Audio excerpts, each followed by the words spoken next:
Hello, race fans. We are live here at the Phoenix Raceway. Apologies for the technical difficulties we were dealing with at the beginning. Jacob Jensen holds out of the race lead. We've had one early caution.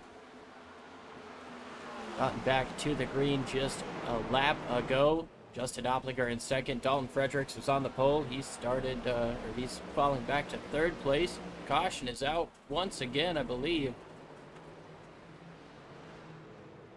This time it might be Daniel Grimm involved. Grimm is around down the back straightaway.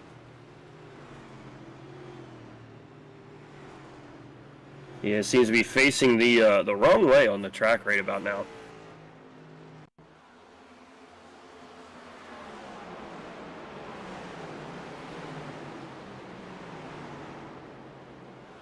Poker going around. That's going to be what brings out the caution here. And then Daniel Grimm. Oh, whoa. Big time contact with that outside wall. Wow, I wonder if he just lost it somewhere, because he barreling through there. Take another look here. He's just behind the 24 of Bertram.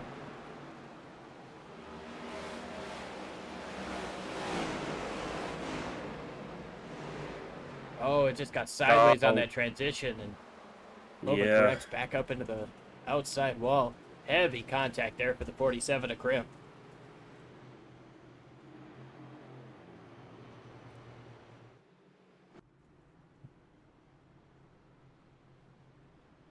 Yeah, that transition isn't a nice and smooth transition. You do have to be very careful, making it, because it's going to upset the car. It's going to kind of throw you around. So you got to kind of be very gentle with it and, kind of go with it. You can't hesitate in the slightest bit on that little bit of a apron there or that little bit of a transition, because you'll just be unbalanced.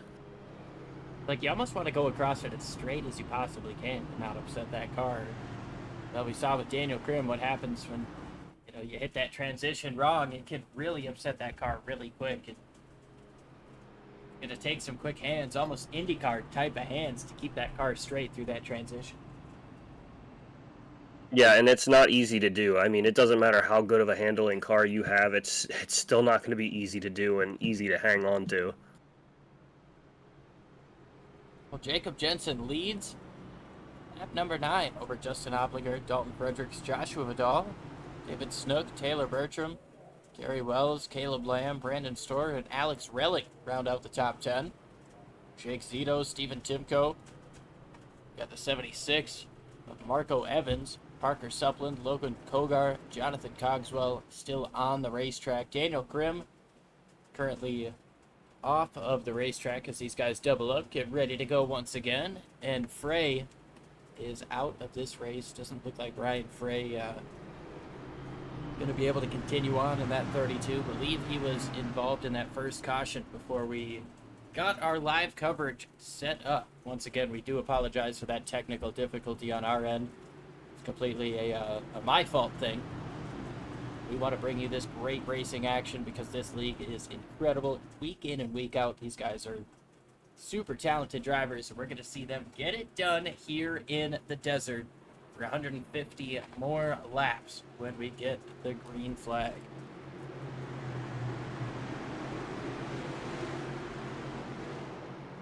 Jensen into the Geico restart zone. He waits towards the end and then gets going on it.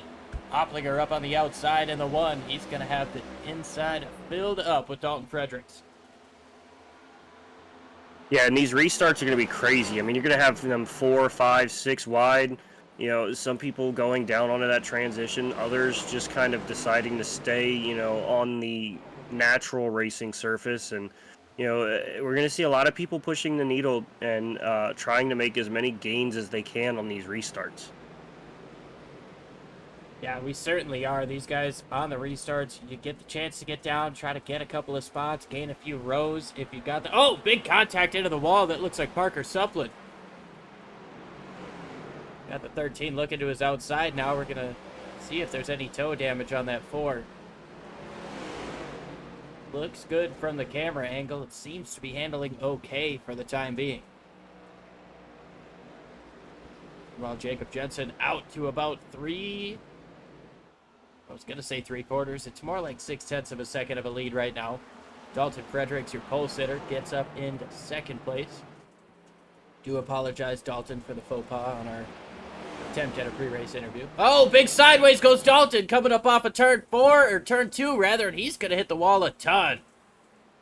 Yeah, I was just about to say that Oplinger was all over the rear end of that 20 machine, and it shows you right there what happens when these things get just the slightest bit of touch.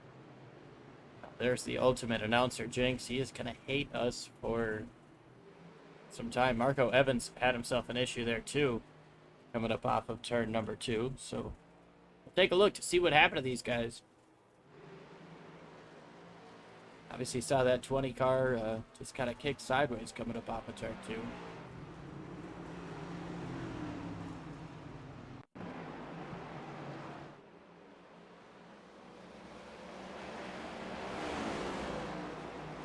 Oh no, I thought the one was all over the back end of that. That just kicked out.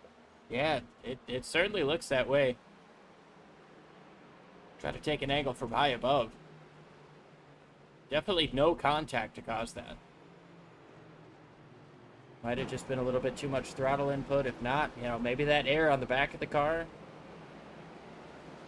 Well, Fredericks just, you know, kicked sideways a little bit before the pit road commitment line.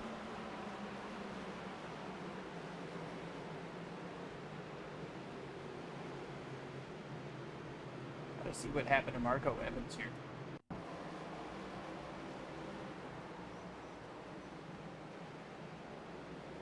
Oh, gets down on the apron, turns sideways, and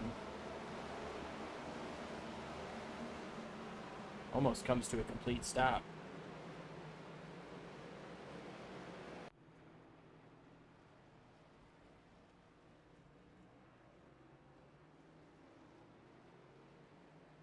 Well, Fredericks on the pit lane. He's going to have some hefty repairs to get done. We'll see if he can get back out onto the racetrack, but he certainly won't have the contending speed that he was hoping to have here at the start.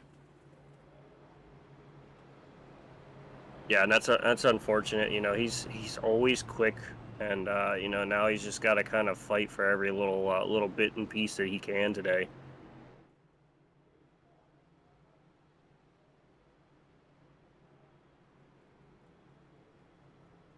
Caution out once again here. Jacob Jensen holds out of the lead now over Justin Oplinger, David Snook, Joshua Vidal, Taylor Bertram in the top 5. Caleb Lamb, Alex Relling, Gary Wells, then Brandon Storer, and Stephen Timko in your top 10. Parker Sublin, Jake Zito, Jonathan Cogswell, Dalton Fredericks back out onto the racetrack along with Marco Evans. Logan Koger, Daniel Krim still on the pit lane, still on the track though. Looks like he's going to try to get that damage repaired and get back out onto the racetrack. Yeah, I mean, that's going to be a long time down there for that, because he took a massive shot. I mean, bigger than that last incident, too.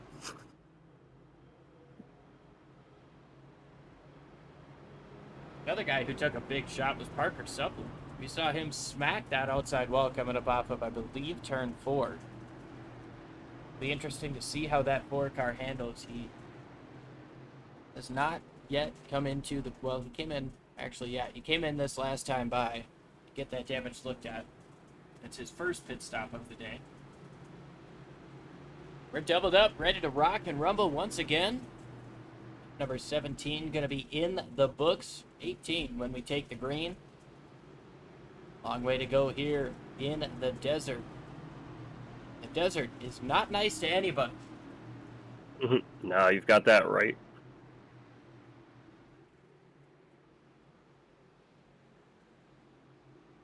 Jacob Jensen ready to lead him down. You see Oplinger up on the top side trying to get some of the dirt off his tires. The 51 up on the top as well. That's Caleb Lamb.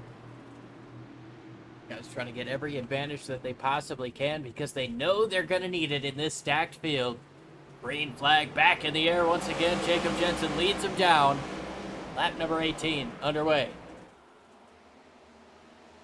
A lot of guys going all the way down to the bottom, trying to cut back up to the top. Jacob Jensen, he's got himself a couple car length lead. David Snook moves down to the inside, trying to take away second in turns 1 and 2, but not quite enough to get down to the inside. Meanwhile, Lamb Up next to the outside wall, coming up off of turn number 2, trying to make a move to the outside of Relling. Stuck behind Taylor Bertram, takes a wide entry. He's going to try to cut it down, but he's not racing for any positions right now. Unless that 87 can get down to his inside, but it doesn't look like Gary Wells had the momentum that time around.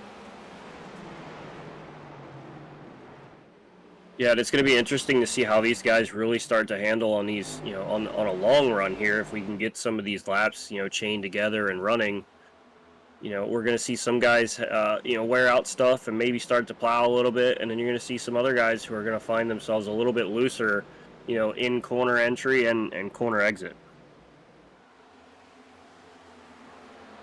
Let's see what we get. It's going to be a mixed bag, especially with how hot this racetrack tends to be.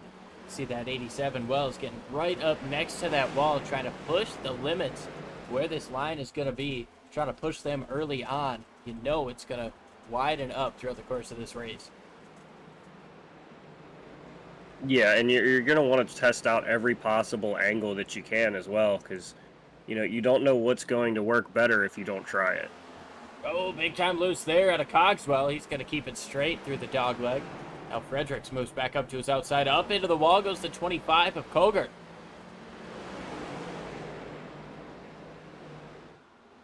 Fredericks now moving down to the inside of the 84 of Cogswell. Going to try to outbreak him into turns 3 and 4. Does a good job of that. Now he sees 2 cars side by side in front of him. That's Suppland and Koger. Koger had to get off of the gas just a little bit to avoid from hitting that 4 car of Suppland. And now Dalton Fredericks is going to try to figure out which lane is going to move forward as he sees some smoke up there. Koger, big time sideways, moves up the racetrack. I believe we had Marco Evans slow in the back once again. I keep you updated on what's going on there. Fredericks now moves down to the inside of Suppland. He's going to work his way back up into the top 10 after some early race contact at the inside wall. Good recovery here so far for that 20 machine. Moving a little bit further forward, Brandon Storer in the 83, just inside the top 10, running 9th place. Jonathan Cogswell, he's got himself an issue. Spun down to the inside, no caution yet.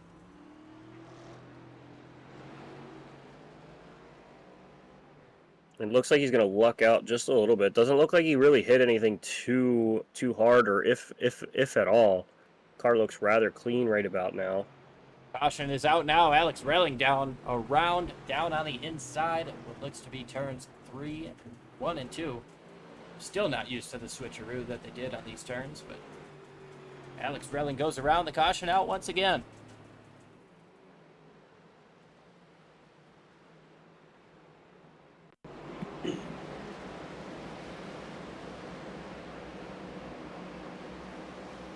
And that transition once again. Does a good job of locking down the brakes, stopping it, not hitting anything.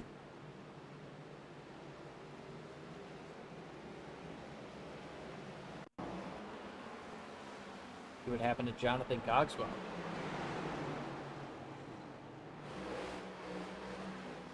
He's got sideways on his own. Yeah, and a lot of that is, it could be, they carry a lot of speed into the corner. A little bit more than necessary, or what they wanted, or they have a little bit too much front brake bias, and it kind of brings that rear end around a little bit. It's a very fine line on having too much and too little brake bias, and as well as sliding, going into the corner a little too fast, and the rear end not really catching up with the front end.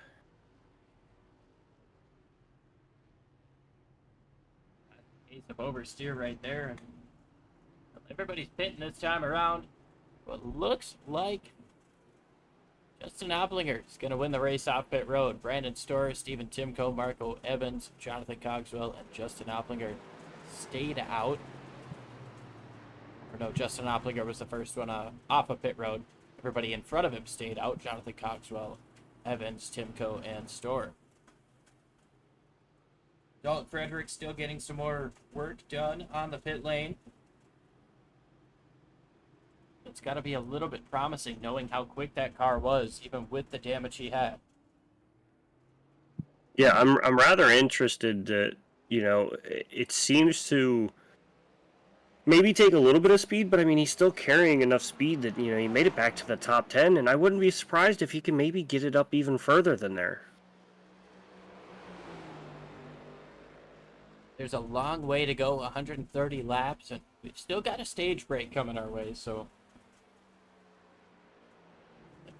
one guaranteed caution. Work on that car. Meanwhile, Brandon Storer, Stephen Timko, Jonathan Coxwell, Marco Evans stayed out here trying to get some stage points potentially.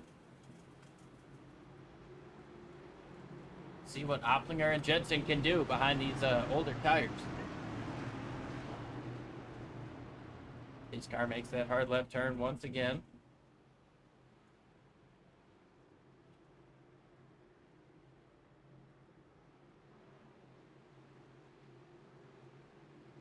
One of the longest waits that we have until the green flag comes right here at Phoenix. Or it's going to get away by a decent amount just with how these guys ran the outside lane. Green flag back in the air. And Opplinger already looking to make it 3 wide. He knows he can't make that pass before the start-finish line. Had to check up. Goes all the way down to the bottom, but he's going to take away second. 3 wide just behind him. And around goes the 76 of Marco Evans. He's going to keep it straight. There was more contact behind him, though.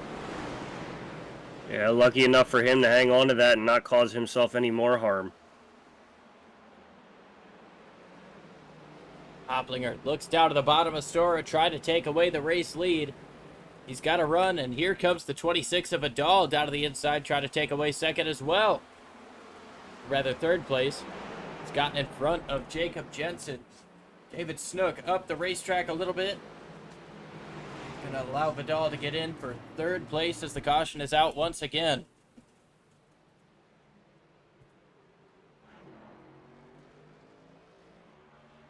Caleb Lamb with heavy damage this time around.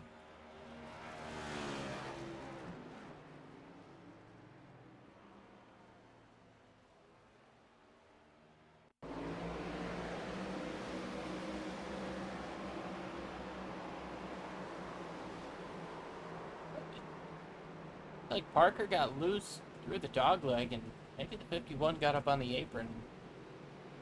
Got him sideways as well.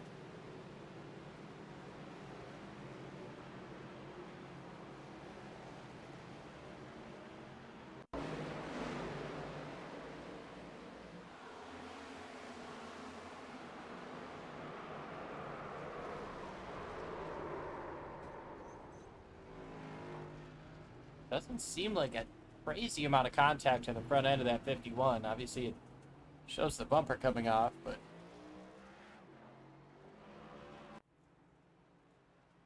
Yeah, these next gen, they're a little fragile, for a lack of better terms. They're a little fragile for these body panels.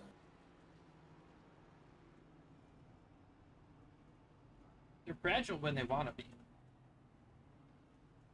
I mean, you hit the nail on the head right there.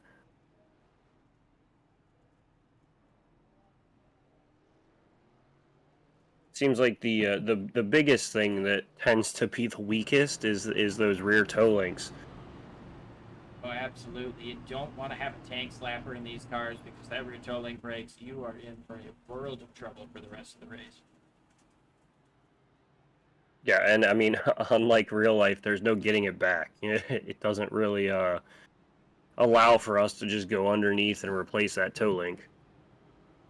Oh, it definitely doesn't.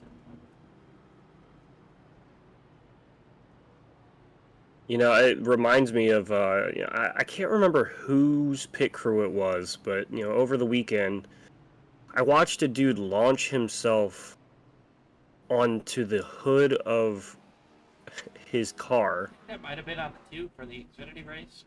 Yeah, just launched himself through the air. I believe it was Jesse Love's car. And just landed and just basically dropped the elbow on the 2 car. While the other guy brings out the hammer, you know, bending back the fender in. And I just love that guy's commitment to just flattening that thing out. You know, that's the type of guy that I want on my team. Oh, 100%. I mean, that's like the greatest amount of effort I think I've ever seen anyone give bending something back into place. I mean, he put like he flew. Like it wasn't just like he ran over and jumped on it. Like he came from a distance and flew up onto that hood. May as well have been Jeff Hardy jumping off a ladder at that point. Oh yeah, absolutely. He was missing the flip. He was missing the swanton.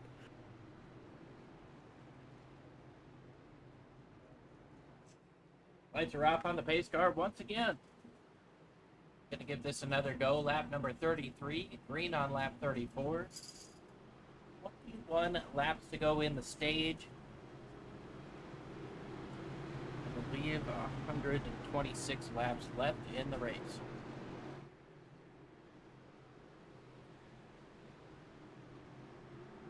Car makes that hard left turn once again. These guys are hungry.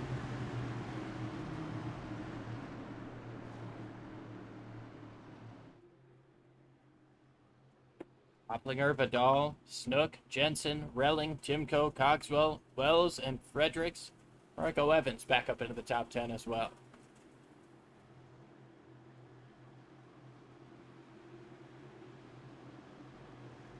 Into the Geico restart zone they go, and Oplinger goes away right away. It's going to let Snook get down to the inside of Vidal for second place. Look at him fan out. Jensen trying to get down to the bottom of Vidal. Gonna try to follow Snook through for second. Oh, up in the wall goes Snook. Big crash. Relling up hard into the wall as well. Snook missing his front end. We're still green. Marco Evans trying to get down to the bottom to avoid all this calamity. Dalton Fredericks is going to utilize this to get back up into the top 5. Straight up the racetrack goes David Snook. He's got no right front. You can see that thing shaking. He's going to have to bring her down. The caution is out. Big crash up in front. Josh Vidal. Might not have been a big crash. Looks based off the skid marks like he did not hit the wall. There was a lot of smoke. A lot. Yeah, but based on what I see here too, I don't know if something happened to Justin Oplinger as well, because I mean he was down pit road. I don't know if it was pit road to avoid that or not, but I know he was the leader. So I'm not sure what happened to him. Wow, he barely avoids any contact with anybody there. Yeah, Oplinger had to enter the pit lane. I wonder if he maybe got a restart violation there.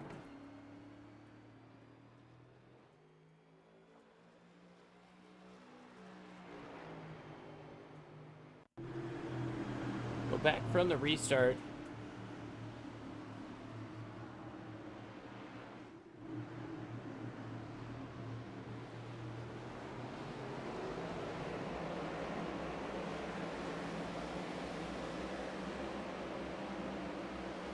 Not sure what the violation would have been there, but David Snook got super loose on corner entry and overcorrected into the wall. Relling had nowhere to go. Oplinger makes a hard turn into the pits. We're going to see Snook try to make this quarter here, and there's no turn in that car.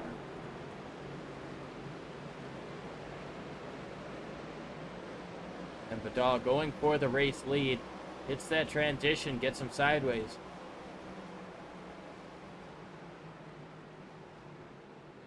While it wasn't necessarily a big crash, definitely big in terms of the implications, that restart was huge.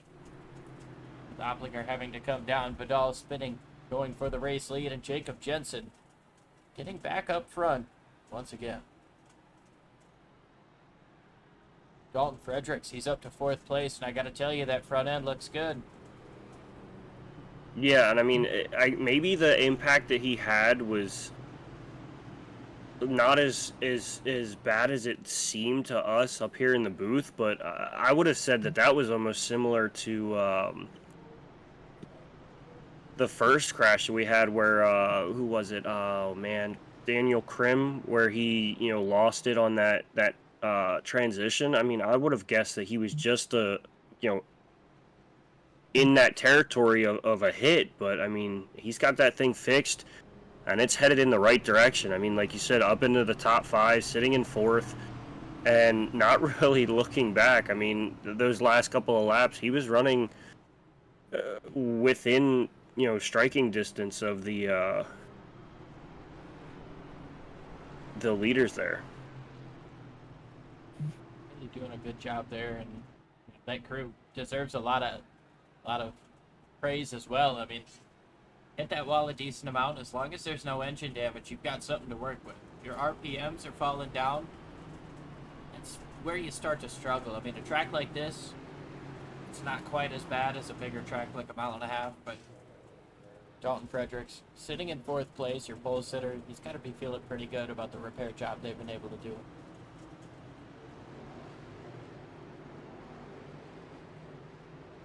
Hopplinger back here in 13th place.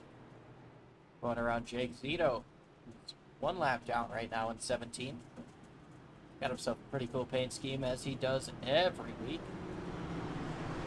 Get ready for that pace car to make that hard left turn. Take a look at that All-Star 15 TV number 13.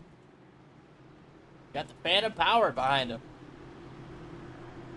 Yeah, and I know that that's a very loved paint scheme around the SRM building. I know Jonathan Leach always has to point that one out too. It's different. It gives me almost like a Gravedigger vibe to it. Like it's just about to go take off and jump over a giant dirt mound. As we reach the Geico restart zone, and Jacob Jensen gets a fire off, and we're going to see them fan out once they cross that line. Big time fanning in the middle of the pack. Jacob Jensen ahead of it all, and there goes Alex Relic. He's trying to find a way through the middle. Dalton Fredericks getting stuck behind that 84 Cogswell. Made a great move down there on the restart. Got around Dalton Fredericks. Now he looks down to the inside, and there's a little bit of contact between the 25 Koger and the 82 of Stephen Timko. Timko up the racetrack to 24, a little bit loose coming up off of turn number 4. Koger's going to stay with him. Sideways, there's Cogswell, and sideways is the 4 of Supplin. Supplin's going to lock up the brakes to keep it off of the inside wall, and Cogswell is also, or Brandon Storer, rather, as we've got one up into the wall. Taylor Bertram, heavy contact. Front bumper is gone. There's debris on the track, and the caution comes out once again. And just before all our extracurriculars, I was about to say that, don't look now, but Justin Opplinger, that man is on a mission right now. I mean, he's already back up to 5th. Oh, no. Looks like Bertram just heavy impact to the outside wall. Complete spin. We'll take another look, but he was sideways. He was fighting that car. Gonna take the same angle, but slow it down. Just watch how that front wheel is bouncing back and forth. He is fighting to keep that car straight. Yeah, and it's unfortunate. You don't really necessarily have the real feel like you would in a real car, where you can start to feel that it grabs a little bit more traction and you can kind of slide it better. But once he's almost got it saved. He starts to overcorrect, and I'm not sure if the 25 touches him in the back end or not. I think he was probably going to hit that wall anyways, but... Yeah, and it could have even been something as simple as just getting a little bit of aero on the back end of that car and not helping his slide. Dale Opplinger jumping into the chat here, saying that call on lane change isn't right.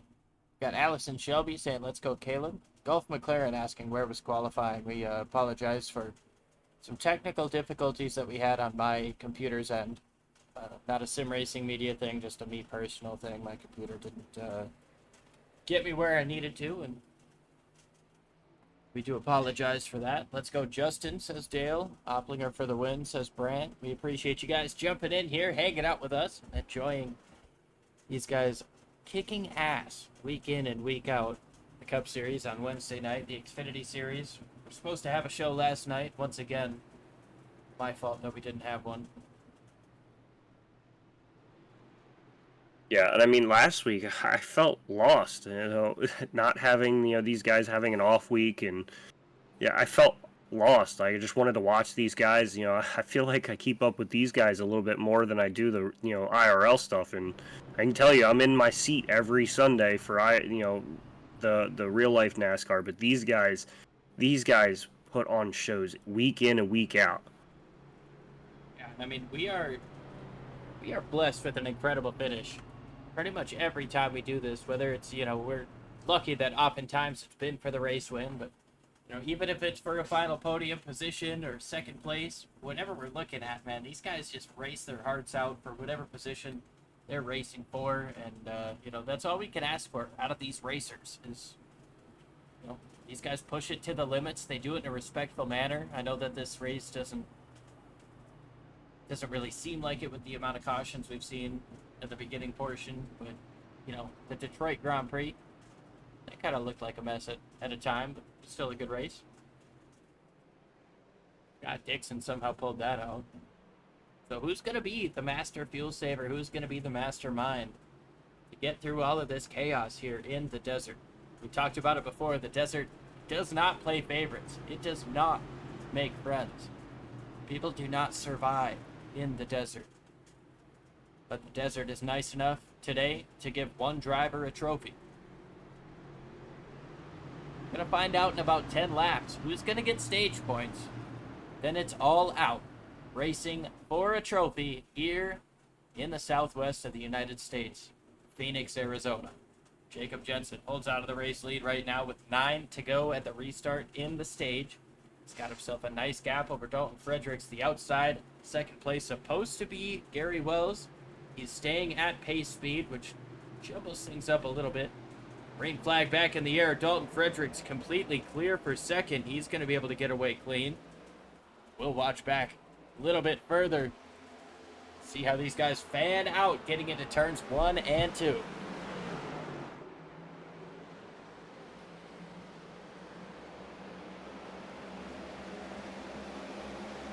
Gary Wells, the biggest loser there on the restart. Supposed to start on the outside in second place. Remained at pace speed and due to the inside being the shorter lane around, kind of got gapped up. And now Opplinger, after coming down to the pits to serve a restart line violation, is back up into third place. Yeah, and I mean, Koger down on the inside. Going to drive it away without a caution. He's going to get back out onto the racetrack. Does not need a pit stop. Fastest lap of the race was just set by Jacob Jensen here on lap number 48. Yeah, and to show the speed that Dalton Fredericks still has, Justin Opplinger, in my opinion, one of the faster guys on track right now. They ran identical lap times the last time by. Yeah, that Opplinger car is very, very quick. And take a look on the right side. You can see the weather that we're facing just after 3 in sim time. This is about as hot as it's going to get. 83 degrees right now. 104 degree track temperature, partly cloudy, which means this track is only going to continue to bake in the sun. Take a look at the left side of the screen, and you can see the intervals staying relatively similar up in the top 3. Very well is hoping to chase these guys down just a little bit more as he moves closer and closer to the back bumper of Opplinger. Oh, he's going to get up into the wall. Yeah, tried to get everything that he could out of that corner and just a little bit more than the car wanted. Trying to work that outside lane. It didn't seem to hurt him a whole lot. You obviously don't want to push that limit, but he is closing in on the back bumper now. Gonna try that outside lane once again, this time a little bit more conservative. Still about half a lane to a full lane up above the one, getting onto the gas. One car is able to utilize his grip there, but seems like the quicker car is Gary Wells, closing in on the one, which is A little bit different story coming up off of turn number 4. Oplinger with a good run, but I was going to say it's kind of the opposite of what we've seen before. Oplinger being the quick car towards the earlier part of this run. Just as I say that, Oplinger starts to put a little bit more of a gap between him and Gary Wells. Wells really closing in on entry. Wow, what an entry he had right there. Oplinger slides way wide coming up off of the corner, and it's 0.2 of a second. And look at Alex Relling, who's up in here. Yeah, I didn't even see him enter the conversation while we were watching him chase down Oplinger. Koger has gone around again, no caution for that. Right in front of the race leaders, though, Jacob Jensen goes into turns 3 and 4. Just a couple of car lengths, about 5 car lengths behind that 25 machine. Fredericks has moved himself up into the second place after that restart. We saw how much he had to go through, so much adversity. He started on the pole, tried to talk to him during the pace lap. We missed the pace lap and inadvertently brought him in here during the race. Oh, wow, Koger moves down. Jensen's going to have a little bit of a pinched entry, and that's going to allow Fredericks to close in on that entry. And now Koger jumps down to the bottom side, trying to get back onto the lead lap. He's got the nose out front. He's clear for the lead lap. Slides all the way up the racetrack. How hard can he fight for this lead lap position as the caution is out once again for the stage end? So Logan Koger got his job done. I tell you what, this racing action was so good that we forgot 55 was the stage end. That makes me and I think that's just another... Excuse me. Koger, I think it's just another testament. That was pretty impressive. Yeah, and I think that's just another testament to how good this league is. Like, we sometimes just, like, that stage end, like, we're like, what happened? What's going on? And we're like, oh, stage end. Yeah, that's pit stops happening here, but that is the downside of, when these guys race so hard, they race each other, and you see a gap closing in like Fredericks and Jensen there with the lapped car of Koger. You just want to see it keep happening. You want to see it keep unfolding. Yeah, and I mean, it's just like they're just phenomenal at doing what they do week in and week out.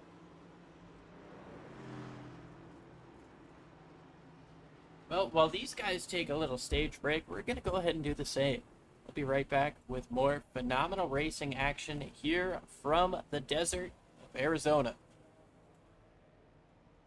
The XMS Ricmotech Cup Series. We'll be right back. The search is over. The most comprehensive oval scoring solution is here.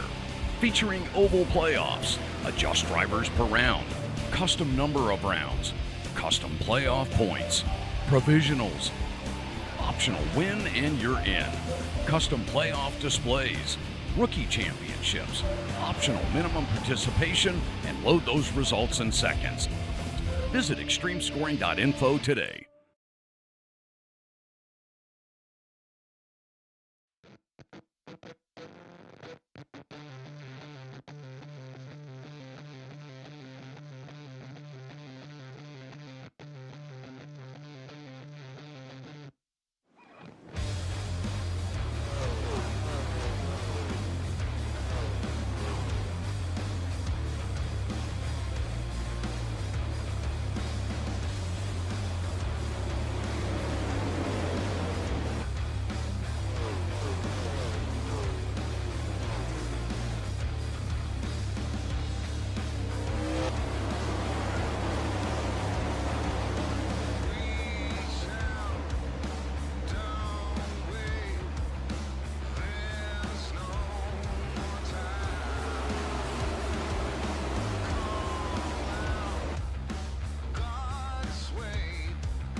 coming back live. We don't need that second commercial. We've got racing coming our way. So pace car's about to make that hard left turn. Jacob Jensen gonna lead them down. There's Steven Timko, Dalton Fredericks, Justin Opplinger, Joshua Badal, Jonathan Coxwell, Caleb Lamb, Brandon Storer, Gary Wells, and Marco Evans rounding out the top 10. Supland and Relling still on the lead lap. Koger also on the lead lap. Daniel Prim back out of the racetrack. He is 2 laps down. Jacob Zito is 8 laps down at the time, and David Snook 11. See if these guys... Green flag back in the air, and a strong start out of Jacob Jensen once again. Fredericks is able to get up into second place, and it looked like Badal tried to stay up out of the racetrack, and that really hurt him getting into turns 1 and 2. He has now got that 82 still to his outside. Steven Timko trying to get the run coming up off of 2. Yeah, and Timko's really showing a lot of speed. Also, Justin Opplinger all over the back of him as well. Opplinger needs to go. That's what he's saying. He's like, I need to go. I don't have any time to waste. And, he splits those two. And big slide, big slide. Tags the wall. He's into the outside wall, scraping it. Still loose. He saves it. Take a look at that right side. There's going to be some scrapes, but the toe looks okay. He's just got some traffic to deal with now. Yeah, I know Justin's not going to be happy with me giving the jinx, and neither is Mr. Opplinger, Dale Opplinger in the chat. I'm sure he's going to yell at me for that one, but Opplinger, I'm not worried. He's going to find his way. Oh, big time sideways down is Koger. Into the inside wall once again. We've seen him have a couple of issues throughout the course of that last run. Now he's down on the apron. Gonna stay back out of the racetrack. Slides up the racetrack. Almost hits Zito.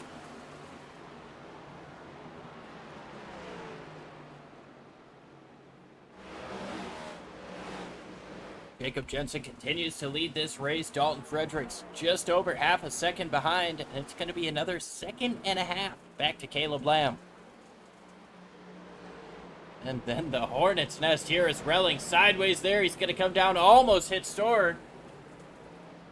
Still sideways, and Marco Evans, big time sideways coming up off the corner. He's going to hit the inside wall.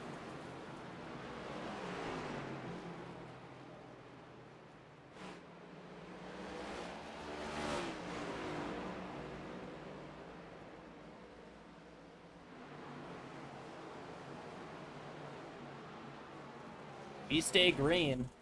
Jensen holds out of the race lead, and Fredericks closing in little by little.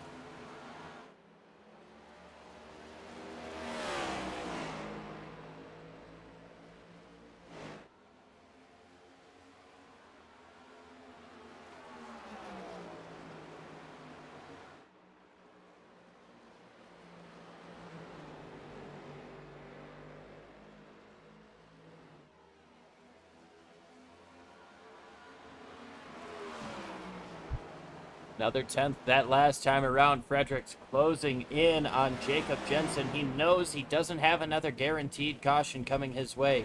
We could see another yellow flag. We've seen them throughout the course of this race, but starting to get into the longer portion of this race, into stage 2, where we really start to see things settle out. Tires start to wear down. Guys start to work into their strategies. This is where we're going to see some difference of opinion when it comes to pitting and what's going to be good, Jordan. Yeah, and these guys always, tend to kind of throw the wrench and throw the kitchen sink at it when it comes to strategies. Everyone kind of does whatever they feel necessary, and I say it just about every week. They try to find ways to get off sequence with each other and really try to find that winning strategy. And we all know that you don't know what the winning strategy is until the checkered flag. But, big slide by Dalton Fredericks coming out of that turn there. Gonna say, at a track like this, as we ride on board with Jacob Jensen right now, the winning strategy could just be to take that line away from the car behind you. We know how aero-dependent, how downforce dependent these cars are.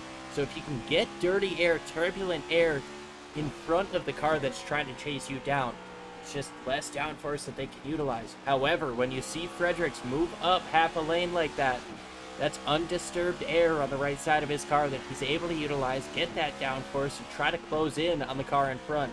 That's what makes Phoenix such a great racetrack, because you can run so many different lanes.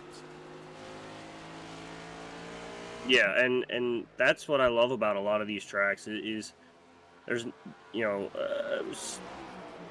several different, you know, lanes, and, you know, these cars allow for them to run wherever they really want, and, you know, they don't necessarily have to be in that, you know, quote-unquote optimal line.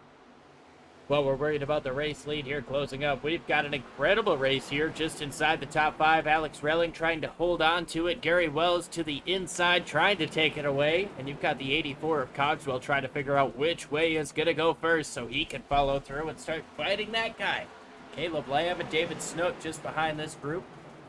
Lamb on the lead lap. David Snook, he's got some damage.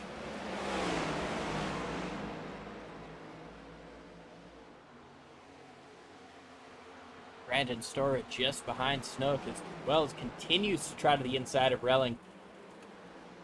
Relling tries to cut down the racetrack after his entry. It's going to help his exit quite a bit. He's going to have the run coming up off of turn number 2, and he's going to be able to get clear of Gary Wells down into 3. Boger has himself an issue once again going around. This time he's going to take a tow.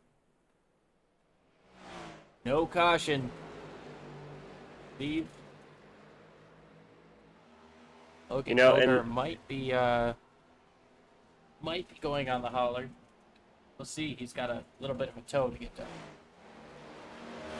Yeah, and something I want to point out, you know, this week here, we've got a lot more of, you know, competitive cars than per usual. I know we usually have our Jensens, our Frederick, and, you know, Opplinger. Like, those three are typically, you know, our guys that, you know, are up there running and fighting for everything. But throughout the entirety of the field, I mean, they're all separated within just a blanket of about a second or so. So, like, everybody has stepped it up since, you know, the off week. Everybody kind of got themselves a little bit of a reset in some kind of terms, and really kind of came out here, and everyone's showing, like, that they're rested and ready to, you know, fight for the rest of this this season here. We're gonna take a quick look. I know we said we would. Take a look to see what entailed Logan Koger's day here.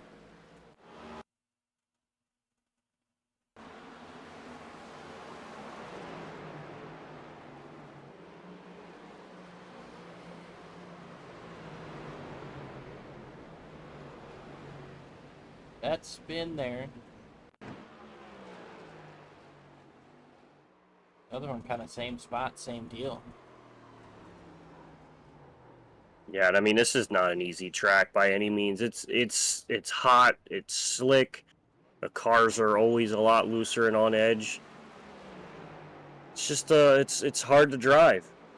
It really is. This is one of the toughest mile-long tracks that you can race at, and you know, we hate to use Logan as an example, because he's a fantastic driver. He's an incredible talent, and you know, he does amazing in this league. But you know, it just goes to show that even some of the best can struggle at a track like this, and you know, that's maybe why this is the championship race, because you know, you can have good drivers struggle in situations that you know they're going to do great in. I mean, Logan he's a great driver. He's very talented, and you know, just kind of had a couple of struggles there that compounded, but you know, it really does go to show. I mean, we've seen how many drivers in the Cup Series continuously have issues here. I know in Xfinity, I can think of Elliott Sadler coming to mind, that you know, no matter how well he ran anywhere, this place just,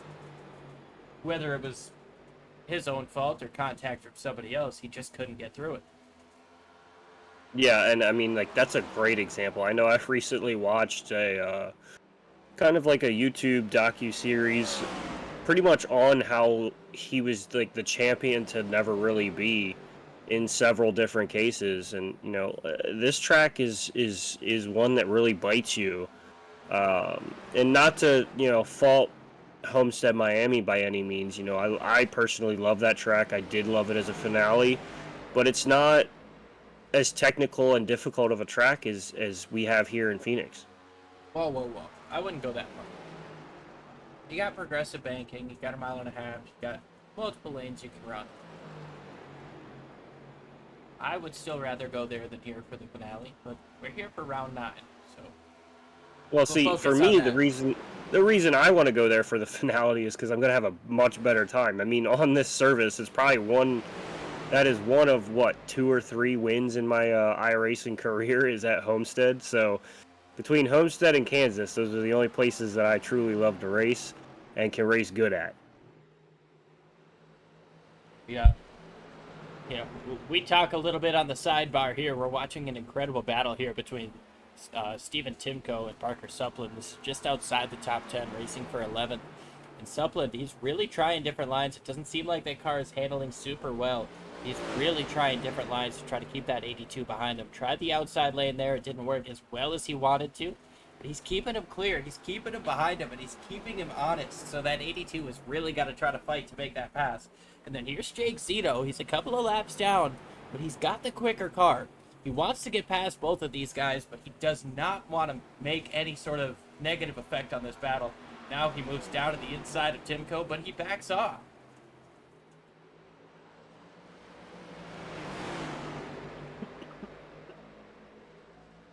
Timko to the top side now. Going to try to take the high, wide, and handsome lane around Suppland. Suppland dives it in deep, going to try to slide up the track. Might not have enough to do it there, but now he does in the middle of the corner. He's going to slide up a little bit. Timko's going to touch the wall. That was some significant contact. He's trying, man. These cars are not handling great back here, but Timko is really putting in the work to try to get around that 4 car. And, that is another thing, we talk about these talented drivers. Timko sitting here with an ill-handling race car, still out here pushing to try to get around that 4 car in front of him. He's not content to just sit here and ride around. He wants to make that pass. He wants to get that extra position. Gonna have a little bit of extra work to do it now, but we'll move forward and see Gary Wells. So he's got a Caleb Lamb right behind him and an Alex Relling right in front of him. Big time battle here as we've got one up into the wall. Is that Krim? Yes, that was Daniel Krim getting into the wall going through turns 3 and 4. Rather, 1 and 2. Still not used to the track. Yeah, ever since they did the reconfigure of it, it's still thrown me off as well. But, like we were saying earlier in the broadcast, these guys have really stepped it up. And, I mean, there's more and more battles within this field this week, and there's several drivers within just a couple tenths of each other. Speaking of the battle for the lead heating up, Dalton Fredericks has closed in to under 2 tenths, trying to get half a lane up the racetrack, but Jacob Jensen slides up as well. We're starting to get into that uncharted territory. We're sitting here on lap number 86. The last pit stop was 30 laps ago. These guys are starting to slip and slide a lot more than they have throughout the course of this race, and oh no, Jordan, do I dare say, Jacob Jensen is just about a quarter straightaway away from lap traffic. Yeah, and I saw coming off of that, that turn going across the start-finish line, you could see both of those cars kind of not wiggling out of control, but just giving a little bit of a shimmy almost as they, make that turn into that first little dump-off dogleg. And you can kind of see them, they kind of shimmy a little bit. So you can definitely tell that these guys are fighting traction and they're fighting stability. Jensen fighting traction big time up the racetrack he goes. He was sliding the rear end of that machine, and Fredericks getting really close to the inside, trying to make every possible move he can there through the corner. But, man, he was trying. He was digging deep. Now he's going to try once again. He's got to run up on the outside. He doesn't take it there. He lets up off of the gas, get a little bit more of a wiggle as they close in on lap traffic once again. It's right on board with Jensen to see how close he is to these lapped cars. You can just see him sliding too. as here comes Fredericks down to the inside, down the back straightaway. Fredericks looking to the inside, gonna be there. They almost touched it. Looks Oh, like they they got a little bit touched. of a contact there. Contact through turns 1 and 2. They got door to door, and it ended up being Fredericks' door in the 64 up the racetrack. Obviously, nothing malicious there. It wasn't Hemrick and Cindric there. It was just kind of two cars in one spot bouncing off each other, and well, 8 tires corner better than 4. The car on the outside is generally going to get the Jensen worst looks end like of he that grabbed stick. the wall there. Yeah, Jensen got into the wall coming up off of turn number 2. 70 laps to go. We've still got a pit stop coming our way.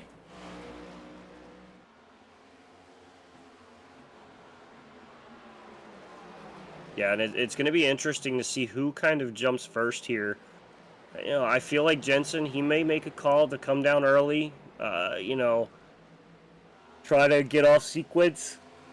Maybe kind of find himself a little bit of a different pattern. I know we've got to be closing in here shortly. I mean, we're working on about 35 or so laps, so we're getting definitely close to that window. This being a mile-long racetrack, it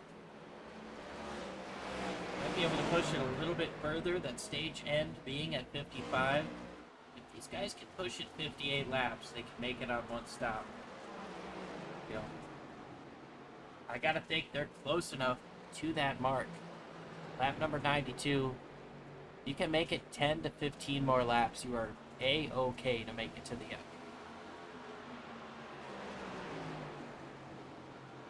Everybody on the lead laps. Last pit stop is on lap 56. Yeah, and Rowling grabbing a little bit of wall there too. My math is wrong. You're gonna have to go 22 laps, not 12 laps. Yeah, no, I feel like there's a possibility that we're gonna have somebody try to pull the old run it so it's dry, and then you know, see if they can kind of save enough to kind of just wait out everything. And we saw Ed Morris try that in the Xfinity Series at Michigan. Almost worked out for him. We saw Ryan Blaney ran out of gas on the last lap at Gateway on Sunday. Heartbreak. Tell me about it now. I mean, happy for Cindric. He was like my not bracket, but, you know, 36 races, 36 drivers. He was my pick for that race. Can't go wrong with that. Yeah, so I don't hate it for that reason. Man, Christopher Bell deserved to win that race. Ryan Blaney also deserved to win that race. Don't get me wrong, Cindric deserved to win that race. That was one of the better races he's thrown together ever in the Cup Series. I mean, he did a phenomenal job, but we keep watching on Relling. Let's jump around to Caleb Lamb here. He's had himself a recovery of a day. A little bit of front end damage. Get that front bumper back on the car as Jacob Jensen had himself a little bit of an issue.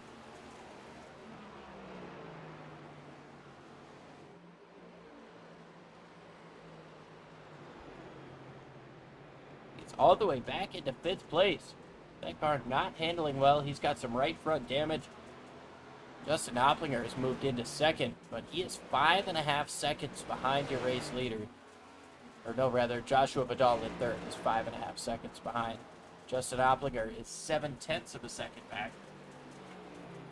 Vidal is 5 seconds off of this battle for the race lead. Yeah, and he is a man on a mission. I mean, his car doesn't look as unstable as, you know, Fredericks and Jensen around. Jensen. Had the car stalled there for a second. Now he's going to try to get it back onto the racetrack, almost in front of Marco Evans. The caution is going to come out. And that might be the saving grace for Jensen there from going down a possible lap. I mean, it might save him from going down a lap, but he is the cause for the caution, so race control is going to look at that how they see fit, but caution is out once again.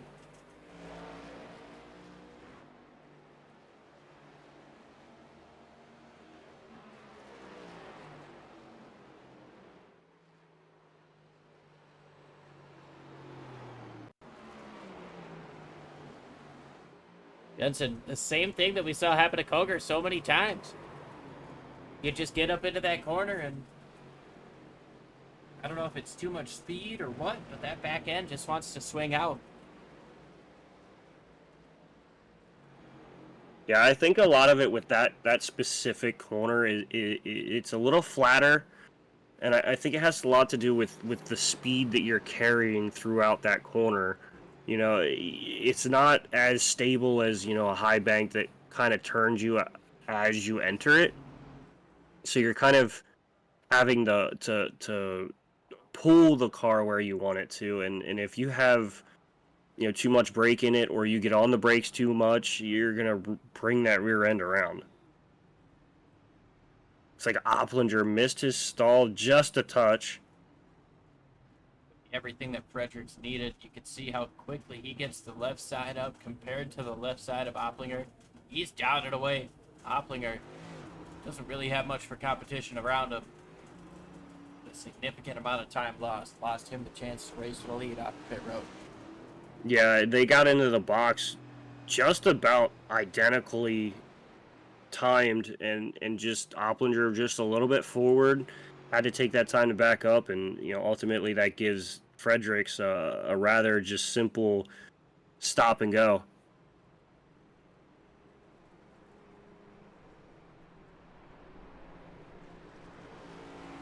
Well, we're gonna go ahead, step aside, take a quick break. We'll be right back with the restart.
Well, that didn't end in time, so we've got a restart coming. Fredericks, Opplinger, Vidal, Coxwell, Storer, Wells, Relling, Lamb, Evans, and Supplin. Green flag back in the air. Dalton Fredericks gets away. 57 laps to go here at Phoenix.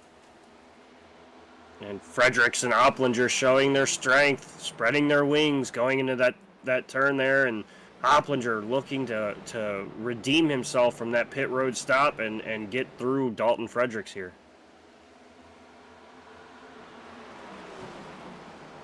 Opplinger in second place, not letting him get away. Vidal in third, Cogswell in fourth. Brandon Storer just behind in fifth place. They're side by side. Relling and Wells can't seem to get away from each other at all today. Caleb Lamb has himself a big wiggle through the dogleg. Yeah, and after pit stops, it's always like another learning curve. You have to refigure out the car. The temperatures could be different. You know, you're on fresher tires. You were running completely different lines than you were at the beginning of that long run. So now you essentially have to take as quick time as you can to learn, as we've got caution on the racetrack again. Parker Suppland has had himself an issue. He's got heavy, heavy damage to the front end of that machine. Caution out once again, and Larry Mack loves to say, cautions breed cautions. Or we could be Crocky from Formula One. Safety cars breed safety cars. Suppland sideways coming up off of turn number 2 and made heavy contact with that car to his outside. I believe might have been Stephen Timko. I believe you're right.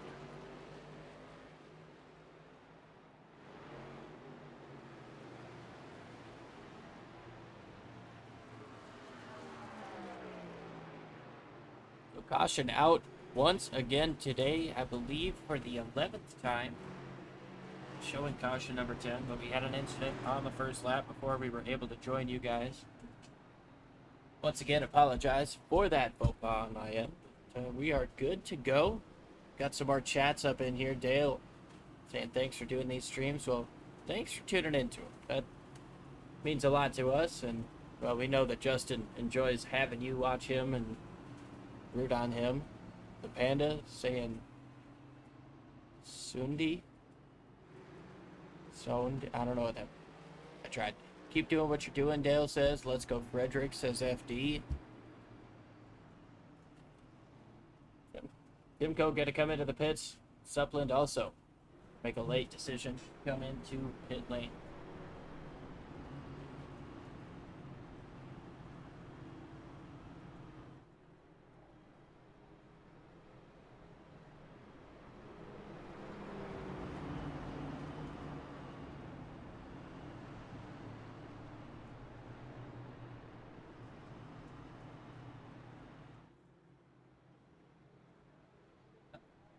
Still on the pace car. We'll try to go through the field a little bit. Dalton Fredericks started on pole. Had himself a little bit of adversity to deal with.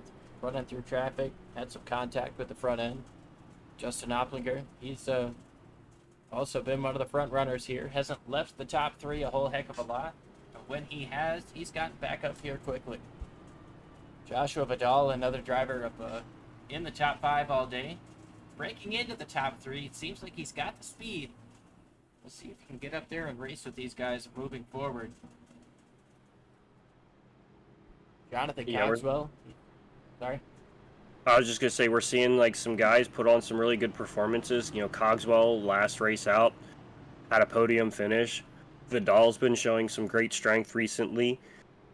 You know, our typical front runners of Fredericks and Opplinger having a wonderful day. Jacob Jensen kind of having a little bit of a rougher day now, but, you know, looks like he just came back down pit road and is headed back out. So seeing a lot of these guys start to find and prevail throughout this season. That's just the thing, Jordan. It is a long season, a long time for these guys to kind of find their groove.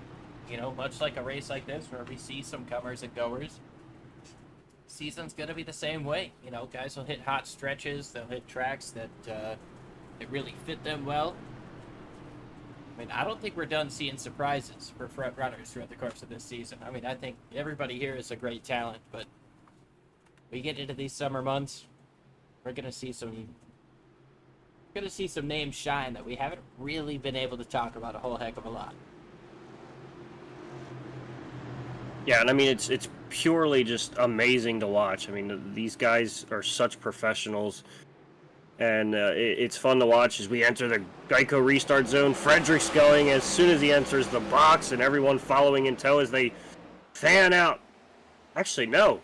That's the first time I've seen tonight that not everyone fans out. It looks like it was just Dalton Fredericks that dove under that line. Oh, big time sideways. Caleb Lamb into the wall. Looked like Marco Evans with him. Yes, Marco stuck up on the outside wall. He's going to come down to the pit lane.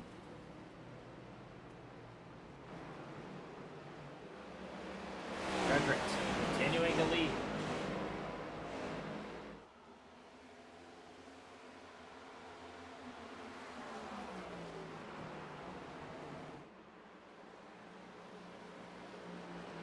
Side by side for third, though, Storer and Cogswell. Similar looking paint schemes.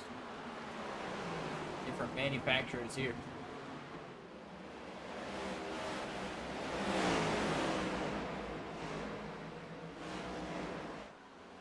Jacob Jensen trying to work his way back up to the front.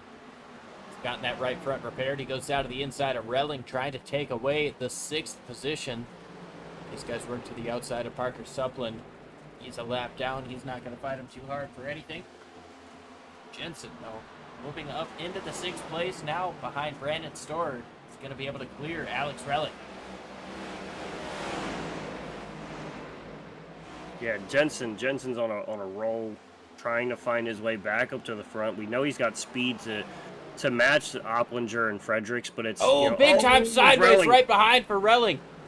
What a save! Man, you do not see guys save that car. How many times have we seen somebody slide like that in turns 1 and 2 and not be able to keep it corrected? Alex Relling with a phenomenal job of car control. Still working with the hot tires on the rear end. That thing is wiggling a lot. Yeah, I mean, we could almost count, not even count on our hands the amount of times people have lost it through there. But, he does a wonderful job there. Now I wonder, I mean, you see him wiggling around a lot right now. Is that going to compound? We saw how it happened with the 25 of Coger. That slide happened once in that corner, and it was just susceptible to keep happening. He tried to keep on the same tires. He tried to keep pushing it, wait for that caution flag. It never came. Is the 42 going to suffer the same fate? Is he going to be as loose? On quarter entry is now Caleb Lamb. Gets big sideways right in front of him. Relling has to slow down to take a base of action, and so does Parker Supplin.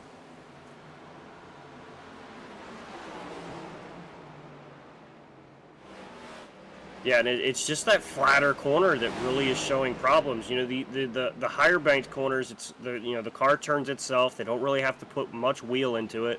These cars run with staggered setups to a point, and they have the ability to kind of turn themselves once they enter those banked corners. But that specific turn is a lot flatter than, say, turns 3 and 4. So it kind of catches you off guard. You put just a touch of too much wheel in it, and it's just going to start sliding, and then you just have to hope that you can save it. It is a really, really tough save to make. Sorry, distracted here by the comment. Taylor Bertram says, "Except me, I suck." And Taylor, no, you don't. You're a phenomenal driver out here. You were kicking some ass. I know you had a tough incident there, but we definitely enjoy seeing you along with everybody else week in and week out here kicking ass in the Ricmotech Cup Series. So don't beat yourself up about that. We'll see you next week, and you'll be just as fast as ever. Derby Boys saying, better win this, Frederick. Justin Opplinger doing everything he can to close that gap. And well, right now, he's doing a good job. It's below 0.4 of a second. Now he's half a lane lower on entry. Being half a lane lower throughout the entire corner didn't really help him. Take a look at the left side. You can see how the gaps are fluctuating. It was down below 0.4, and now it's almost 0.6. Coming up off of turn number 4, it seems like Opplinger really gets a nice run, but in turns 1 and 2, Frederick seems to be able to pull away. Opplinger trying a little bit lower of a line, use a little bit less tire, try to get the left side some more air. That time around it worked. It's relatively even coming up off of the corner, but getting down into the next one. Fredericks really has that quarter entry figured out, and we've got ourselves a battle heating up here for 4th place. It's Cogswell and Vidal starting to get close to each other's bumpers, Jordan. Yeah, and like I said, these guys are really starting to step up. I mean, Stower, he's right there with them. As it looks like Cogswell's going to get right to the... Oh, yeah! Oh, gives a little bit of a shove there in that left rear corner. Oh man, these guys are... They're causing me to have the oohs and ahs. Cogswell might have hit that inside wall. if he wasn't, he was close and he locked up. Jacob Jensen, what a move. He's going to get cleared for 5th place, just stealing that one away from Joshua Vidal. Yeah, and you know, he's on a mission as well, you know, getting back up to that position he was before, where he was in that top 3, top 2, and leading. You know, something about Jensen, and especially, like, in my opinion, the best at it is Justin Oplinger with finding and hunting down a driver. You know, I've seen Justin Oplinger lose track position and then absolutely just find his way to attack drivers and get past them and hunt them down. So we're going to see here, you know, he's going to methodically find his line, and once he finds that line, he sets his eyes on the car in front of him, and he just hunts them down and tracks them down. Like, I mean, it's like he's a fisherman, you know, just kind of reels them in.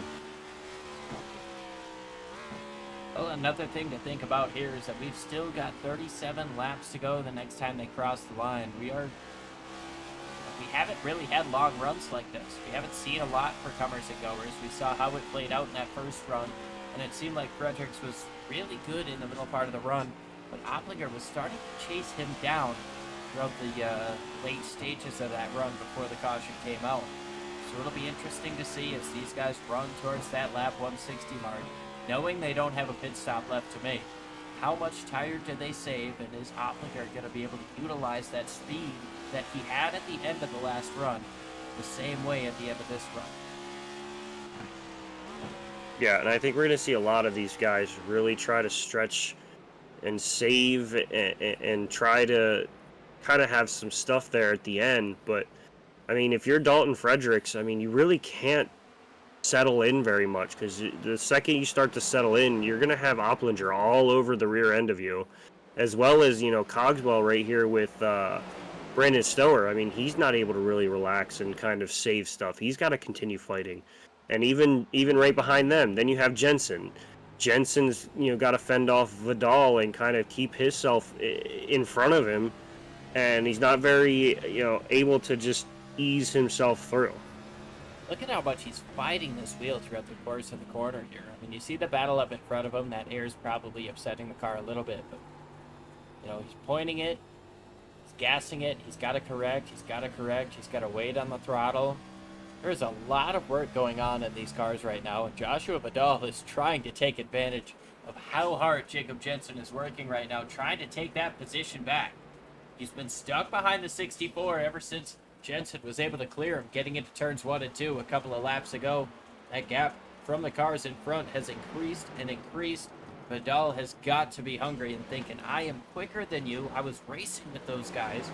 Just let me go. I can get them.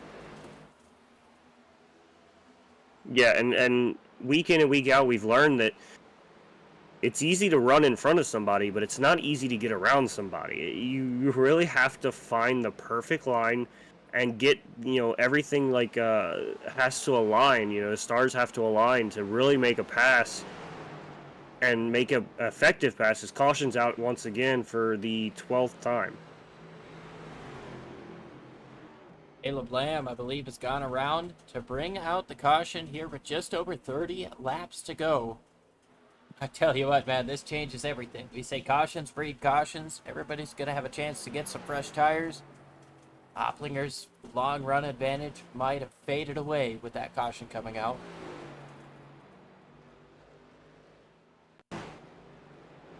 Oh, David Snook got into Caleb Lamb coming up off of the corner. Oh, and Lamb trying to keep it straight.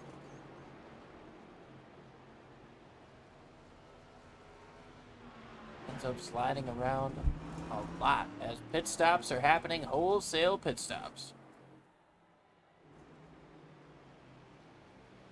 Yeah, and everyone's gonna get full rubber here and a full tank of fuel and Full be rubber secured. and 4 tanks of gas. Yep, and they're gonna be set for the rest of this race, and it's all on you know, who can manage the best. Oplinger does a much better job getting into his pit stall that time around. Gonna be virtually equal. Yep. Dead even. Looks like Stower may either have missed a box or took I think he took 2. two. Yeah. His pit time is 10 seconds. 2 tires for Brandon Storer to try to take away the race lead here with 30 laps to go.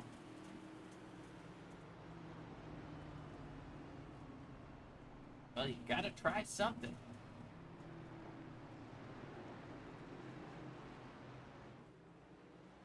Yeah, and like I mean, we've always said getting off sequence or trying something is always a good idea, but you never know what the winning strategy is until that checkered flag flies. You know, you could have what you think is the winning strategy and lose. Well, it's not the winning strategy anymore.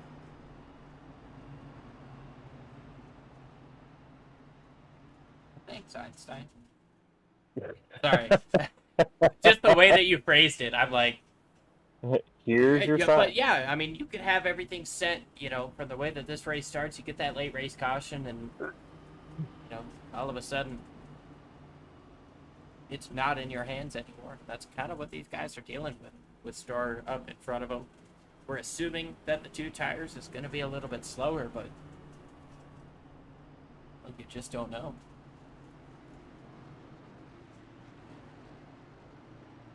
It's one of those things like you don't know until you know. Is that another Einstein thing for you? No, I think that's more of a philosopher, but we're going to find out over the course of the next 28 laps. Should be getting 1 to green this time. Means 28 laps when we get the green flag. Daniel Grimm will get the wave around. One of his 3 laps back. Stephen Timko was the free pass. That puts him 1 lap down. Timko, the only driver currently sitting 1 lap down, so he's going to be hoping for another caution flag to get him back on the lead lap. Back up into the chats here. We got Jacob saying, "You got this, Jensen." Let's go. Way to get back, 64. Dale says, "Dang it." Appreciate you guys jumping in here, spending some time with us here on a Wednesday night, enjoying this incredible racing action that we get to see here at Phoenix International Raceway. Live here on Sim Racing Media, but the real applause goes to the XMS Ricmotech Cup Series for putting on this incredible league and letting us watch this, call this. Gonna call it for another 28 laps here as these guys get into the Geico restart zone. Brandon Storer rather gets away, but oh, and around goes Jacob Jensen right away. Caution is out. And the bad luck for Jensen continues. What happened? That was very abrupt. We saw it on the bottom of our screen.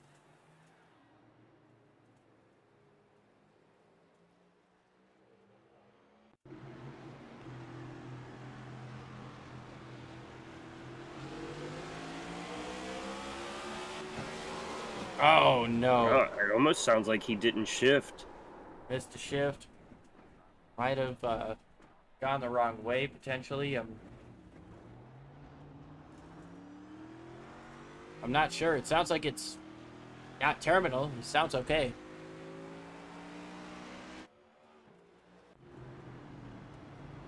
Almost wonder if just that little bit of a hesitation in the shift and maxing out those revs kind of maybe got a little bit of help there with that. But ultimately, bad luck continues for him. But for his sake, you know, he only falls to 10th place right about now.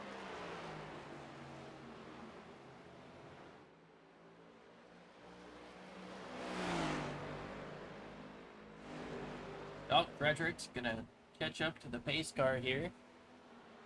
Brandon Storer in 2nd place. Hopplinger, Cogswell, Vidal, Relling, Wells, Lamb, Supplin.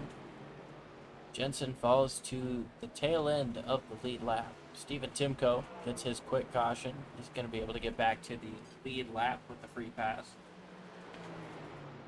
Should bring us to 11 drivers on the lead lap.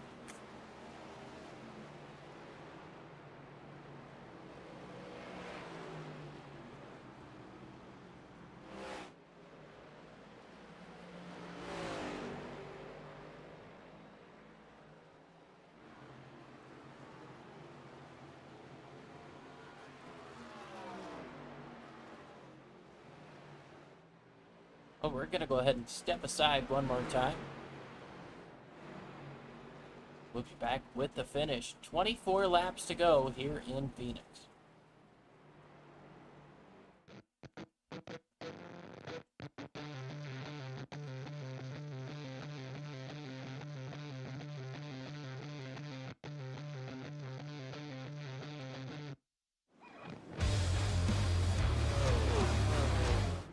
Oh, we are doubled up. Lights are still on the pace car. Lights are on once again on the pace car. Looked like they were getting doubled up for the restart.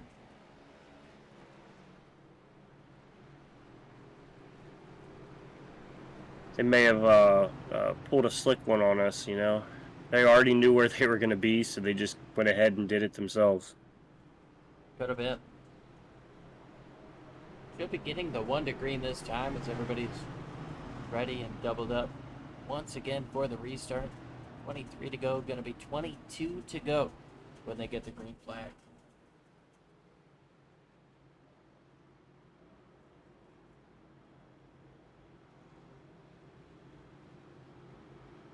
Dalton Fredericks leads over Brandon Storer. Justin Oplinger and Jonathan Cogswell in row number 2. Joshua Badal, Alex Relling. Caleb Lamb, Gary Wells, Parker Suplin, Jacob Jensen, Stephen Timko. Back on the lead lap, but he's going to have to start at the tail end of the field because of it. Keep an eye on him to see if he can gain some more spots. But for now, we've got 22 laps to go, 22 miles to figure out who gets the trophy here in the desert.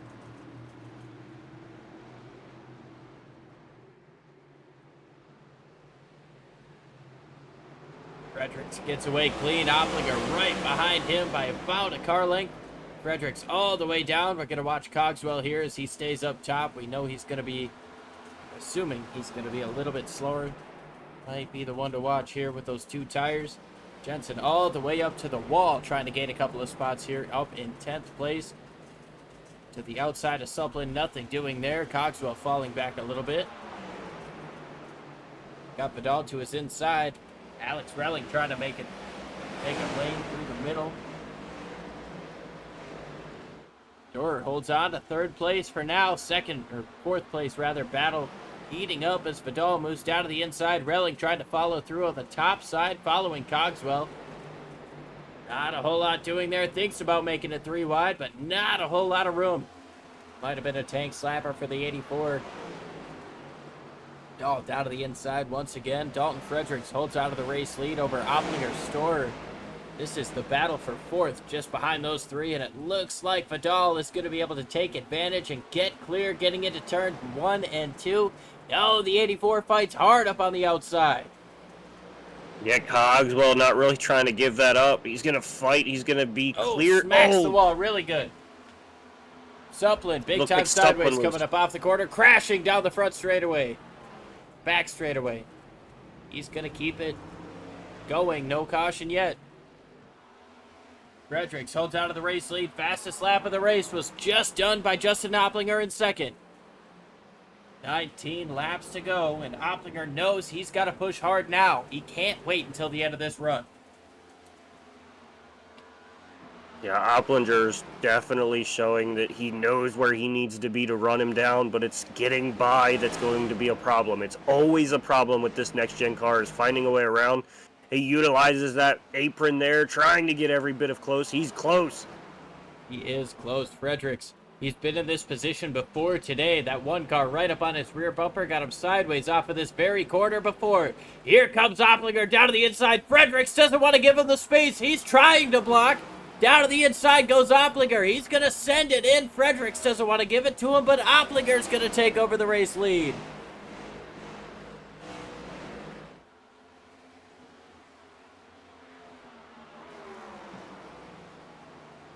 These guys both came into pit on the same lap.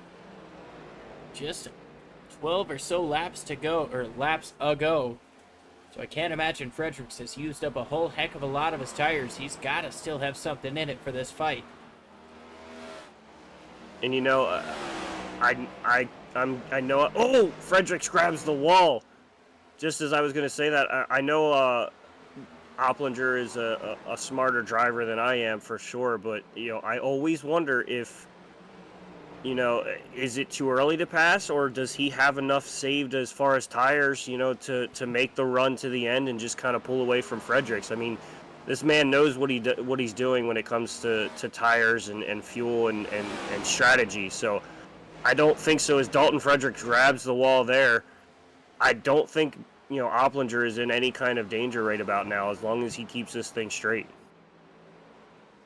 Fredericks trying to do everything he can to make sure that your words don't mean anything. He's staying right up and close within a couple of tenths here, 2 or 3 car lengths.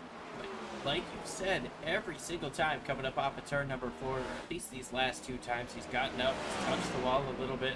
This time around, he does a better job. He gets lower, has a better exit. And he's staying on the racetrack compared to the one car getting down on the dogleg. It's got to help his momentum just a little bit. Is it going to be enough to help change this, the tide of this race back into his favor with 14 laps to go? As you can see, that 20 car struggling in the dirty air behind Opplinger. Yeah, and I mean, these two are so evenly matched. I mean, they had identical pit stops. We saw virtually they went up on the left and right sides at the exact same time, moved out of their stalls at the exact same time. They're running relatively exactly the same laps. Opplinger's 28.72 to Fredericks 28.74. So I mean, they're running identical. So they're kind of at like a stalemate, and it's like they have the swords drawn at each other, and they're just waiting for the other to make the move. Time around, Opplinger was into the 6s. Fredericks stayed in the 7s. Yeah, going towards Opplinger right now, and you got to wonder if that clean air is really what's helping Opplinger at this point. We're tuning into the battle here for 3rd place as Vidal is working all over the rear bumper of Storer, moves up to the outside, going to try to cut to the inside and make a run at the exit of the corner. Not quite enough there. Have to stay in 4th place for now.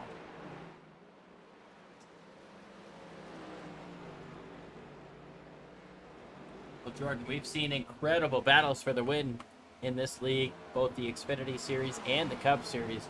We've got 10 laps to go as they cross the start-finish line.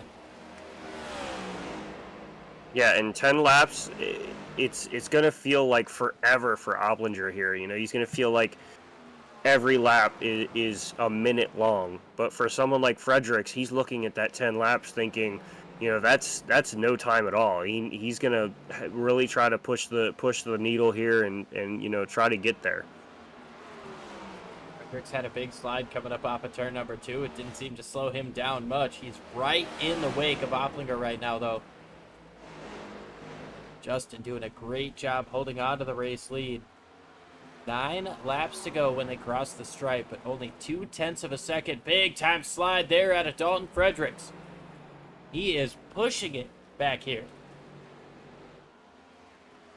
Yeah, he's just trying to get every single thing that he can get out of it.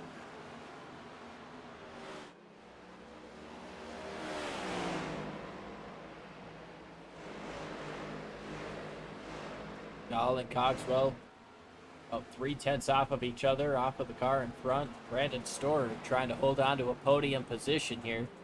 As Vidal now has the 84, getting closer and closer to his back bumper. And don't look back now. As these guys continue to battle and trade lanes back and forth, Alex Relling is closing in on these guys.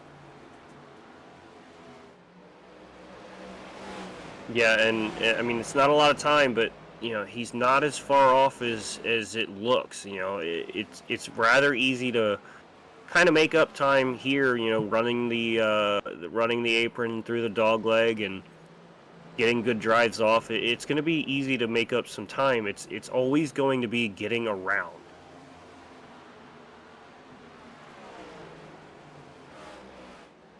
Vidal getting closer to Storer. Storer goes wide, coming up off the corner, has to let up off the throttle. Vidal has to let off to avoid hitting the 83, and they stay stationary once again in terms of position.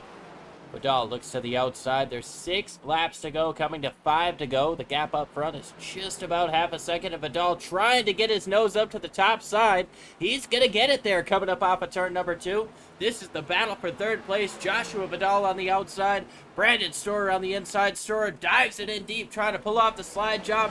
It's almost clear, but not quite. Vidal is going to stay strong up at the top side. Down the front straightaway, Vidal to his door, to his nose. Both drivers diving it in deep, and Storer once again going to try to pull the slide job. Not quite clear enough to make it happen. Getting back up front, Fredericks falling back. It's 3/4 of a second right now. 5 laps to go, 4 to go as they cross the line. Battling here for second, or rather for third, fourth, and fifth. Vidal gets through. And now Storer has Cogswell to worry about, and Relling has closed in on this battle. Relling trying to sneak away a top 5.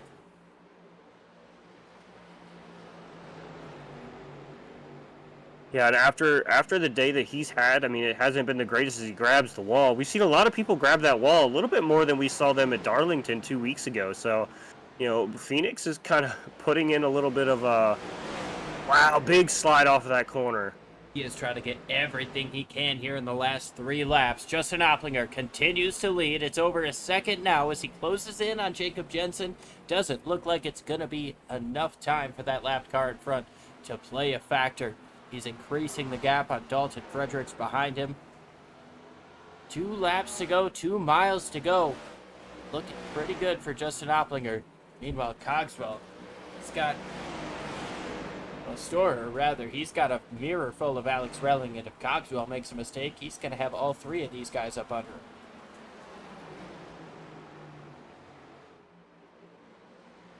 Yeah, each and every one of these guys right here in this little pack, they have to watch and make sure that they make no mistakes. As I say that, Relling gets a little loose and slides to the inside wall and lets Gary Wells get to his outside. Well, I tell you what, Jordan, a mistake doesn't matter anymore. Justin Opplinger has taken the white flag, and he works through turns 1 and 2. Doesn't really have to push anything super hard. He's had himself a phenomenal race. Hasn't really left the top 3 all day. That GoPro number 1 JOR Chevy Camaro is going to be the one to take home the trophy in the desert. Justin Opplinger wins in Phoenix. Dalton Fredericks comes home second. Joshua Vidal holds on for third. Cogswell, Storer, and Gary Wells did everything he could to try to take away that top 5 spot. Alex Relling crashes across the line. Big time contact there with, I believe, David Snook, which is obviously after the start-finish line, so it doesn't really matter. Caleb Lamb going to be 8th place. Steven Timko, Parker Suplet rounding out the top 10. Jacob Jensen, Jake Zito, Daniel Krim, David Snook, Marco Evans, Logan Koger, Taylor Bertram, and Ryan Frey. But Justin Opplinger, he's going to be the one to burn it down here in Phoenix.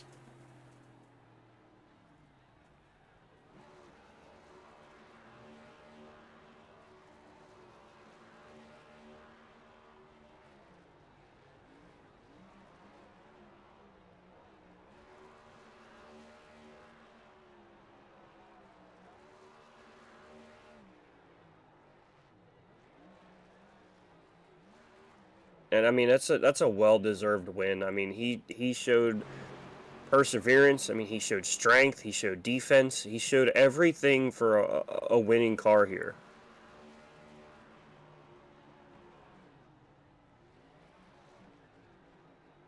Phenomenal run there for number 1, Justin Opplinger.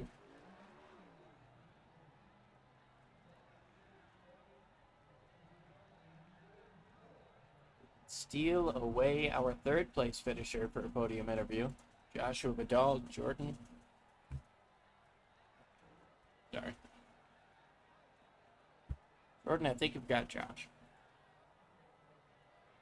Mr. Josh, it's Jordan and Liam up in the booth. You got a copy?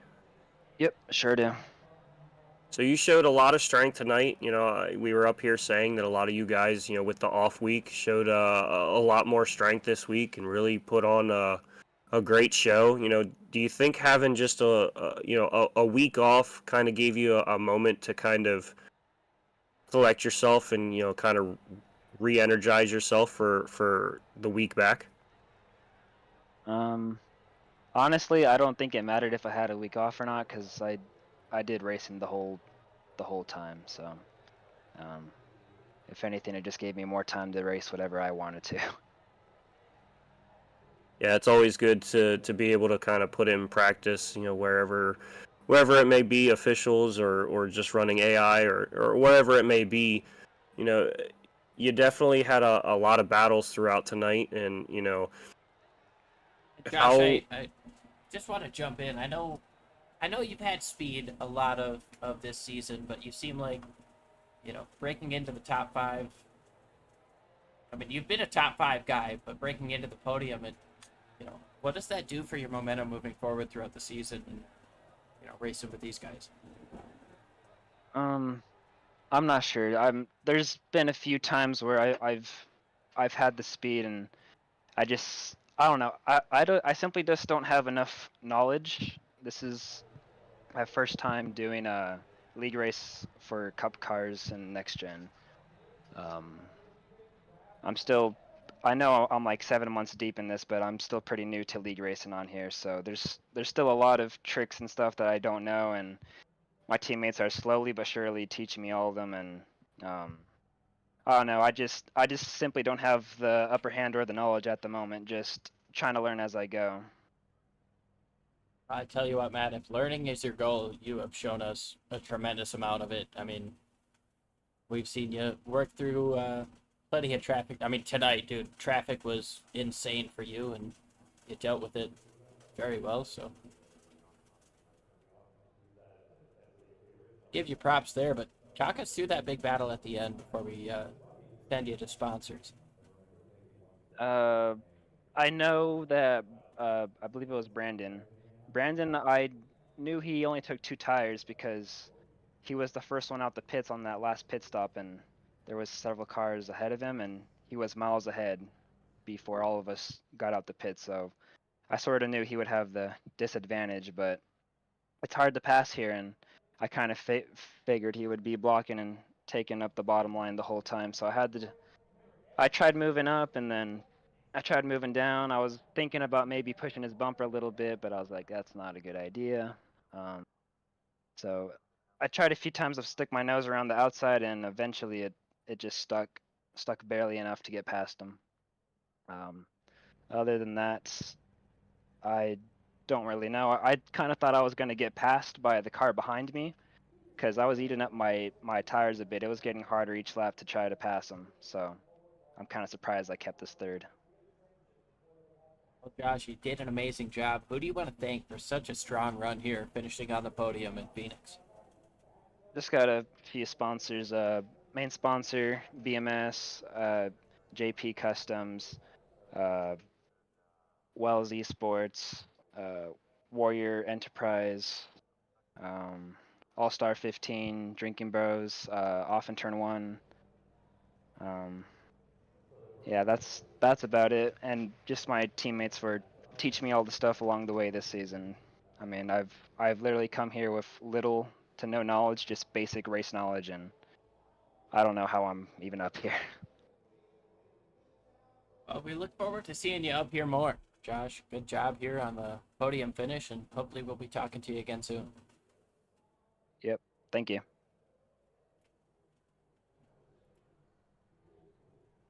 All right, and then we've got second place, Dalton Fredericks, and I'll hand you to Jordan, but I do just want to apologize for the faux pas at the beginning of the race. Didn't mean to pull you in, but, well, while you were racing, I mean. But congratulations on the second place finish, man. You had a lot of adversity to overcome today. Oh yeah, our car was able to perform just fine after that little incident. Kind of hurt my ego a little bit, spinning like that, but it happens to the best of us. But no, our guys in pit road was able to clean up the car, and we had a strong car at the end there. Me and Jacob Jensen, had a great race there for a while. Maybe pushed our cars a little too hard at the beginning there, because third place guy really caught up to us right before that caution. But no, one great race. Can't thank everyone enough for the amazing car, and we were able to stay up front all race and have a good race.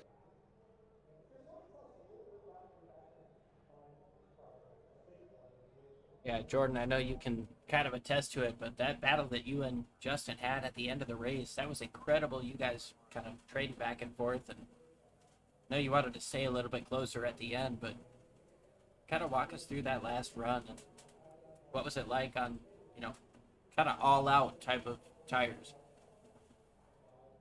Yeah, no, I didn't take very much fuel there on that last stop, so I assume he had more fuel than I did, so he had a little bit better rear grip for corner exit. I was just struggling on corner exit, but I figured if I could keep up, I could try to make something happen going into 3 on the final lap, but we weren't able to keep up with him through the center of the corner and exit. He really had me there, but no, had a great car.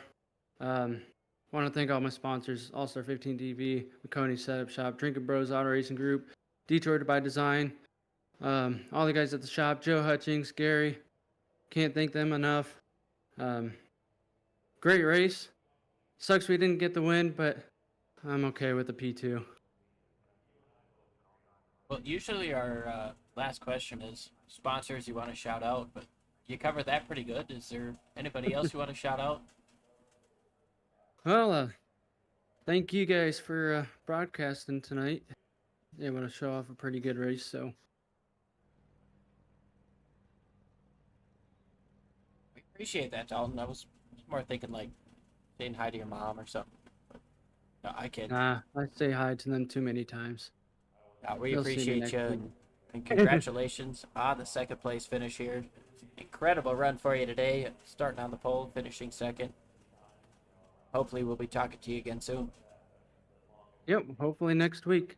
Have a good night, guys. You too, man. I want to apologize there for you, Liam. It seems that when I put my hands down, I unplugged my microphone there for a minute, so I was talking to nobody. Well, that's all right. We'll just let you talk to our race winner. Justin Opliger is up in the booth. Jordan, you got him. Mr. Oplinger, an absolute dominant car. We watched you have a little bit of an issue there, possibly a restart violation of some sort. Come from the back a couple times, work your way through traffic. What helps you keep yourself in that racing mentality to, overcome those kind of adversities? Pretty much just do a mental reset. You can't get too upset with yourself and too in your head during a race, because then you still got a strategy you got to follow, and that can change based on stuff that happens on the track. But you just can't get down on yourself, because then you start running bad and you can't focus. So just really a mental reset. Get back in line, keep running what I was running before, and just stay clean pretty much too. I also want to point out, I believe it's your father, your dad, Dale. He's always in the comments, rooting you on. I don't know if you can see that throughout the race. I don't know if you keep the broadcast up or not, but No. Knowing that someone's there, just kind of pulling for you, does that do anything for you, or kind of push you to kind of try to get the the win, or the better finish? Yeah, I guess sometimes it could. I don't really think about it much. I feel like I'd still run the same or just as hard even if no one was watching. But yeah, I think it does a little bit. Knowing I got some people out there, and I know some of my Discord friends are out, watching too throughout the race too. So yeah, maybe a little bit. Yeah, well, it's always fun to see his point of view on a lot of things, and see his interaction. It's also fun to watch you guys, run your races. You guys put on a hell of a show each and every week, and it's certainly fun to watch up here from the broadcast. I can imagine it's stressful, but also fun to run in. Yeah. before we send you on your way, is there anyone that you want to shout out? Yeah, of course. My mom and dad for allowing me to have a sim in the first place. You guys in the broadcast booth. Everyone that runs the league, Ed Morris, Gary Wells, Alan Dobbs, Michael Self, all the admins, and everyone who helps run this league.